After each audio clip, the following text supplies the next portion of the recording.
भगवान श्री रमण महर्षि के साथ टी.एन. वेंकटरमन स्वामी रमणानंद के कुछ अनुभव। 1920 में भगवान के छोटे भाई नागसुंदरम अय्यर तिरुवेंगुन के मंदिर में लिपिक का कार्य करते थे।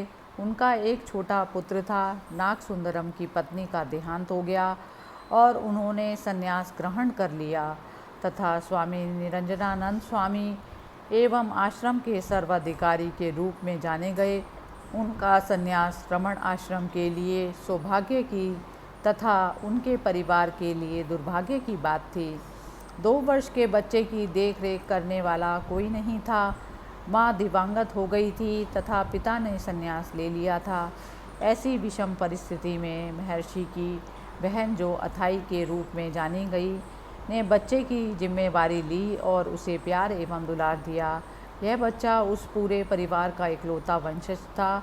बच्चे को साल में 2 बार भगवान एवं उसके पिता निरंजनानंद स्वामी के दर्शन के लिए ले जाया जाता था।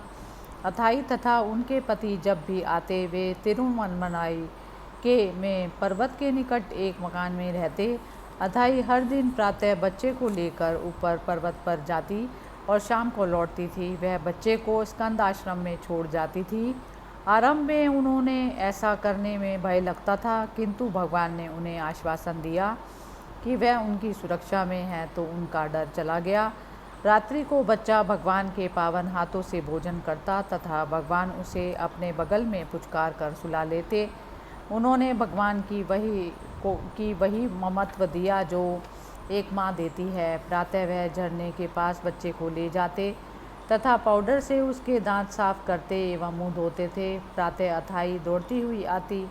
भगवान गोद में बैठे बच्चे से कहते, तुम्हारी अथाई आ रही है, देखो, तुम्हें देखने के लिए कितना तेज चल कर आ रही है। जैसे ही वह ऊपर पहुंचती, भगवान उनसे कहते, अपने बच्चे को ले लो, देखो यह सुरक्षित एवं ठीक है। भगवान ने बच्चे को प्यार ही नहीं दिया, बल्कि आवश्यकता अनुसार शक्ति भी बरती। निम्न घटना इस तथ्य पर प्रकाश डालती है। स्कंद आश्रम में एक नौंदी नामक बंदर रहता था। नौंदी सबका प्रिय था।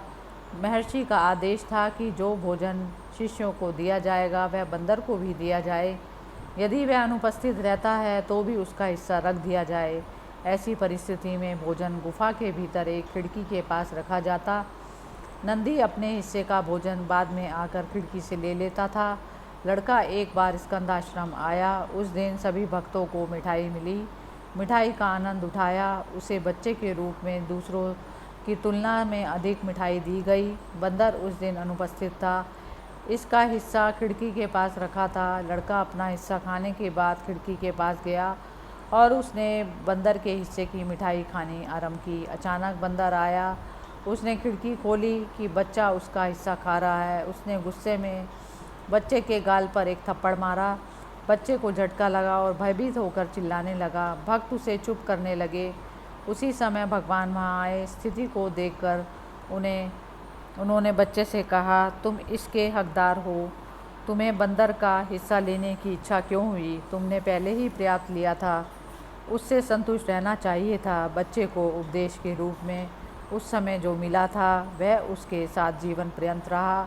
वेंकटू नामक वह बालक ही बड़ा होकर टी.एन. वेंकटरमन बना, जिसने रमण आश्रम के अध्यक्ष के रूप में आश्रम की अनवरत सेवा की। वेंकटरमन का विवाह 1929 में नागलक्ष्मी से हुआ, जो भगवान के ही निकटवर्ती परिवार से थी। सन 1932 में वह बैंक ऑफ चेत्तीनार में नियुक्त हुए तथा 6 वर्षों तक नौकरी की। फरवरी 1938 में वह अपने परिवार के साथ रमण आश्रम आए तथा आश्रम की सेवा में लग गए। उनके संस्मरण उन्हीं के शब्दों में, मैं उनमें से एक था जो भगवान से स्वतंत्र रूप से बात करते थे। मैं बात करते समय उन्हें स्पर्श भी करता था।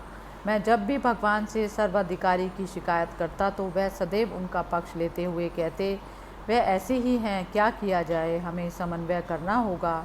एक बार मेरी पत्नी नागलक्ष्मी ने निरंजनानंद स्वामी की प्रेरणा से भगवान के पत्तल पर मिठाई पकवान थोड़ा अधिक रख दिया। भगवान ने उन्हें तुरंत देखा और उत्तेजित आवाज़ में कहा, ओहो, यह सब एक षड्यंत्र है। मेरी पत्नी की धड़कन बढ़ गई तथा दोबारा ऐसी गलती कभी नहीं की। एक दूसरे अवसर पर नागलक्ष्मी ने CV सुब्रमण्या अय्यर की एक रिश्तेदार द्वारा पहनी हुई साड़ी की प्रशंसा कर दी। कुछ दिनों बाद उस भक्त ने उनके नाम आश्रम में एक पार्सल भेज दिया। आश्रम में आने वाले सारे डाक पहले भगवान के पास आते थे। भगवान ने पार्सल देखा, भेजने वाले का अनुरोध भी पड़ा। दूसरे दिन भगवान ने नागलक्ष्मी को रसोई में देखा तो कहा, नागू, तुम जब किसी को अच्छे जेवर या साड़ी पहने देखती हो तो सोचती हो तुम्हें भी उसे पहनना चाहिए। नागलक्ष्मी रोने लगी तथा कांपती आवाज़ में बोली, भगवान, मैंने साड़ी के लिए नहीं कहा था, मैंने केवल साड़ी की प्रशंसा की थी। किंतु भगवान ने अपने उद्देश्य को दोबारा दोहराया और चल दिए। तब से लेकर जीवन के अंतिम क्षण तक उसने कभी किसी से कोई भी चीज़ नहीं मांग की। श्याम सुंदर झील के पास ईंट की एक भट्टी थी जहाँ से आश्रम के निर्माण कार्य के लिए ईंटें आती थी। एक बार बारिश हो रही थी। चिन्ना स्वामी को डर था कि बिना पके हुए ईंटें जो भट्टी में पकने की प्रतीक्षा में हैं, वर्षा के पानी से गल जाएंगी। उन्होंने रसोई कर्मचारियों को छोड़कर आश्रम के हर निवासी को भट्टी के पास आने को कहा और इन ईंटों को पास की झोपड़ी में पहुंचाने का निर्देश दिया। भगवान भी वहां पहुंचे और बोले, चूँकि चिन्ना स्वामी चाहते थे कि सभी आए, मैं भी आ गया। उन्होंने हम सबको कार्य में सहयोग दिया। यह भगवान हैं जिन्होंने भोजन कक्ष के पूर्व द्वार के ऊपर पाठशाला अरुणाचलम लिखा। उन्होंने उस पर अरुणाचल का चित्र भी बनाया।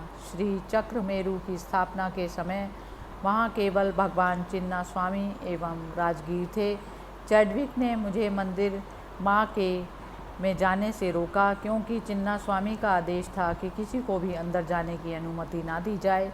भगवान के सानिध्य एवं पिता के निर्देश में रहकर जो भी सीखा, श्री वेंकटरमन ने अपने जीवन में उतारा। आश्रम के अध्यक्ष के रूप में उन्होंने जो सेवा की, उसे कभी नहीं भुलाया जा सकता।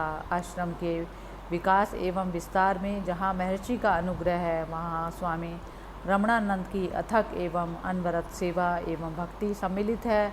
उनकी बच्चे जैसी निश्चलता रमण आश्रम आने वाले हर भक्त, हर आगंतुक को आकर्षित करती तथा अपनेपन का स्थायी प्रभाव छोड़ती थी। अपनी वृद्धावस्था में भी वे अत्यंत सक्रिय रहे और हर आने वाले का मार्गदर्शन करते रहे। हरि ओम तत्सत।